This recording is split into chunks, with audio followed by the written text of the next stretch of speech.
NPCs, a staple piece of content for any enjoyable video game. And Terraria is no different. With around 28 unique NPCs, Terraria has a lot to offer in the NPC category. But which NPC is the best, and which NPC is the worst? Well, today, those questions will be answered, because I made a tier list of all 28 Terraria NPCs. Here we go. Now, before we begin, I need to lay out some guidelines. I need to be fair when I judge these NPCs and not let my personal bias interfere. So I'm going to be judging the NPCs on two specific factors. The first of these factors is usefulness, like what items they sell or what services they offer and how good they are. If an NPC offers better items or services, then they'll go higher up in the rankings. The second factor is accessibility. Basically, how easy it is to find or spawn this NPC, and how many times do I generally visit them during a given playthrough. If I visit the NPC more often, they go higher up the list, and if I visit them less often, they're lower down.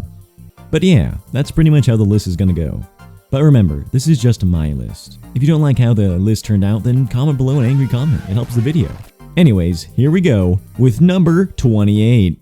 Now at number 28 we have Santa Claus. This is the lowest ranking NPC on the list and probably the worst NPC in the game. Unless you count the old man in the dungeon, but he's not really an NPC, so he doesn't count. Now, why is Santa so bad, you might say? Well, he's the only NPC that dies after a certain time.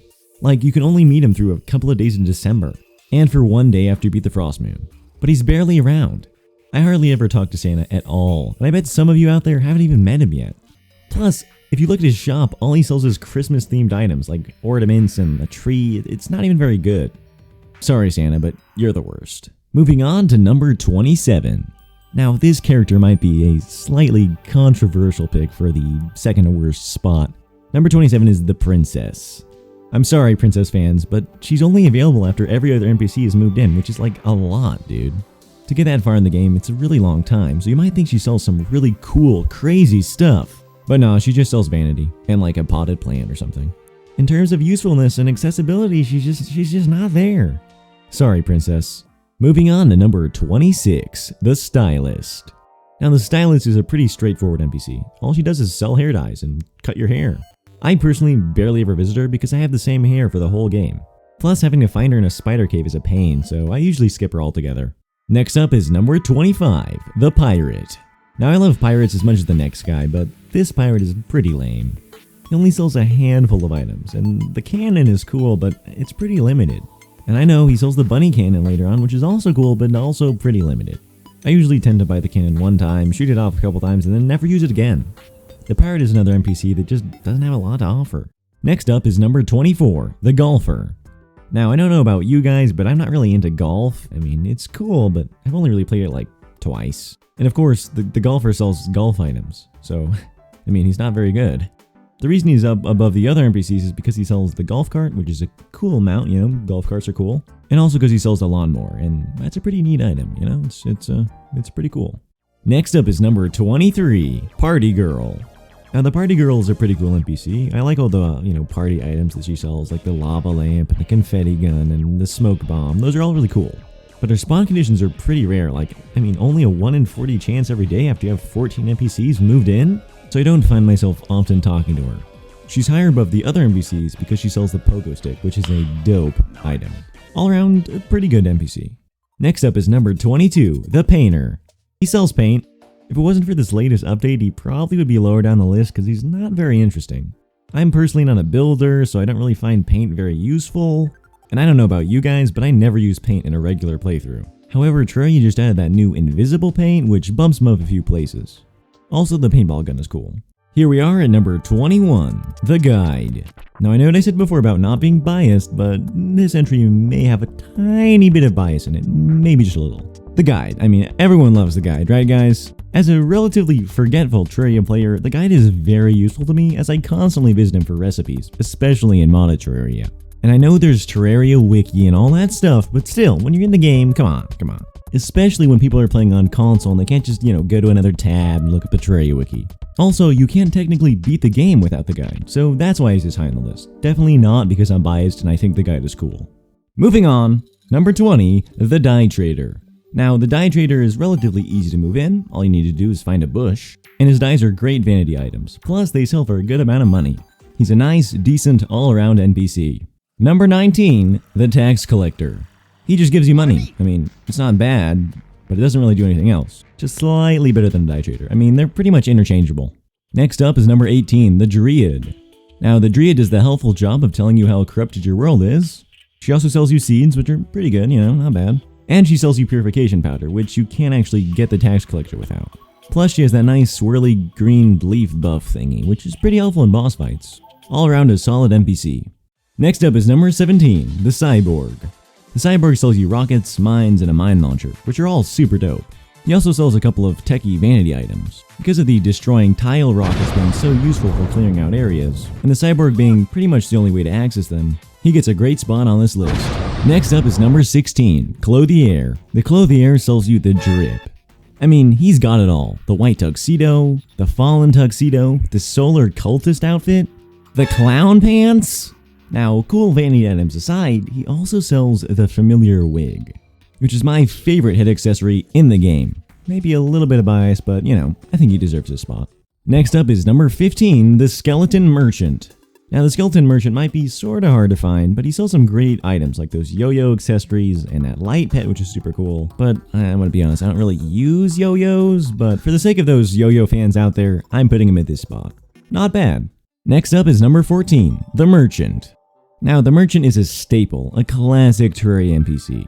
He sells a variety of things like ammo for flare guns and bows and torches, but mainly the bug net and the piggy bank are what got him this spot. Plus, the easy accessibility to selling stuff early game is really nice. Next up is number 13, the Zoologist. The Zoologist has a bunch of great stuff that she sells. There's the dog and the cat and the bunny license. There's all those cool mounts. There's the whip. There's the dye for the minions. The only downside is that you have to complete the bestiary for some items, which is kind of annoying. But it's all worth it after you can finally get the mole card. Next up is number 12, the Wizard. The Wizard is the go-to NPC for anyone playing the Magic class. He sells a bunch of magic items and crafting materials, and also the Ice Rod, which is super cool and fun to use. But his main item is the Crystal Ball. The Crystal Ball is super great for crafting endless ammo, endless arrows, and magical water droppers? Okay, I had no clue these are in the game, like, what? Apparently you can use them to make the dropping liquid animation anywhere. A pretty great early hard mode NPC to run into. Next up is number 11, the Traveling Merchant. Now, the Traveling Merchant is a great NPC. I always look forward to accessing his shop whenever he arrives in the world. And he sells a bunch of great stuff, like katanas and cool laser guns and Captain America's shield, and also sake. How else am I supposed to fuel my crippling alcohol addiction? Beer?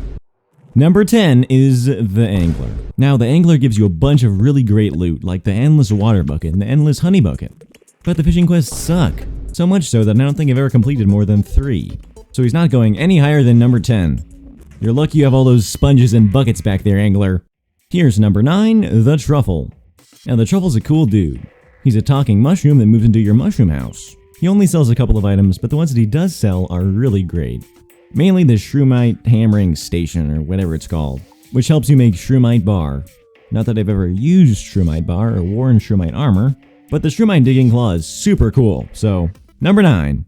Number 8 is the Mechanic. Now, the Mechanic sells all of the wiring stuff, like teleporters and wrenches and levers and pressure plates and all that cool stuff. Since a lot of things are built off of wiring, she gets a very high spot on this list. Next is number 7, the Witch Doctor. Now, early game, the Witch Doctor doesn't really sell that much, just like a blowpipe and some fountains. But as the game progresses, he sells better and better things, like those cool jungle wings and all those crazy summoner items. Without him, the full Tiki set wouldn't be possible. Not that I ever used the Tiki set. Number 6 is the Arms Dealer. The Arms Dealer is the guy who sells any items required for a Ranger-only playthrough, especially early game.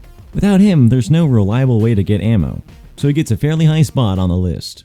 Number 5 is the Steampunker. The Steampunker is a great NPC because she sells the Jetpack and the Contaminator, which are 2 pretty sick items.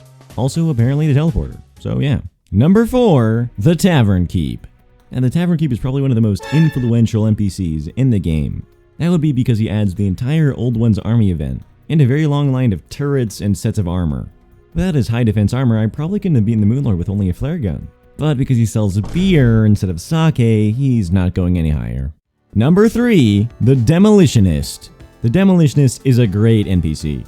He spawns in really early, he sells bombs, and he sells bombs. Did I mention he sells bombs?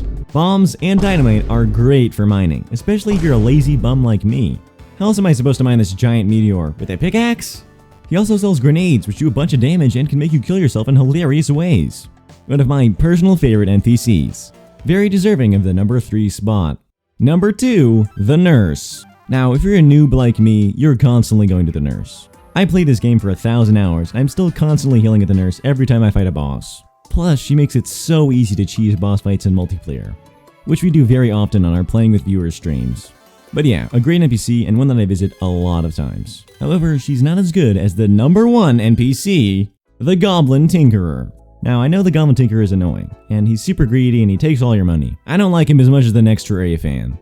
But you can't deny the sheer usefulness of reforging weapons and equips. Plus, he sells the Tinkerer table, and you can't make the Terra Spark boots without that. So despite his high prices and his annoying reforges, he is the number 1 best Terraria NPC. If you enjoyed this list, then remember to hit the subscribe button. And if you hated this list and thought that all my opinions were wrong, then hit subscribe. Don't forget to comment down below about how this list is great or terrible. All comments help boost me in the algorithm. Well, that's it for me. Have a great day and see you next time.